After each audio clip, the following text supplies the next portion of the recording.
নমস্কার, কেমন আছেন সবাই? মণিকোঠার আরেকটি মিনি ব্লগে আপনাদের সবাইকে স্বাগতম। আজ শুক্রবার, সময় এখন 8টা, আর আমি রেডি হচ্ছি ডিউটিতে যাবার জন্য। চলুন যেতে যেতে কথা বলা যাক। ওই যে রাস্তার সামনে যে উপরে যে জঙ্গলটা দেখতে পাচ্ছেন, ওটা ঠিক জঙ্গল না, ওটা নারকেল বাগান। ওর মধ্যে একটা সুন্দর বাড়ি আছে, যেন কোনোদিন সময় পেলে আপনাদেরকে অবশ্যই দেখাবো। এত সুন্দর লাগে জায়গাটা, আর এত সুন্দর ঠান্ডা হাওয়া বয় না, দেখতেও বাড়ি ভালো লাগে, হাওয়াগুলো খেতেও বাড়ি ভালো লাগে। কি করব বলুন? আর আপনাদেরকে বলেছিলাম না হ্যারো ইন্টারন্যাশনাল স্কুল, এটা হচ্ছে হ্যারো ইন্টারন্যাশনাল স্কুলের ব্যাক গেট।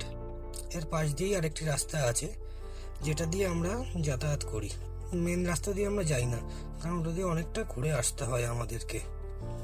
জানেন, এখানে একটা চায়ের দোকান আছে, এখানকার লোকাল সে দাদা বৌদিদের চায়ের দোকানটা চালায়, কিন্তু এত সুন্দর তাদের ব্যবহার, চলুন আজকে দেখাবো। আর তার পেছনে আছে একটা খুব সুন্দর জায়গা,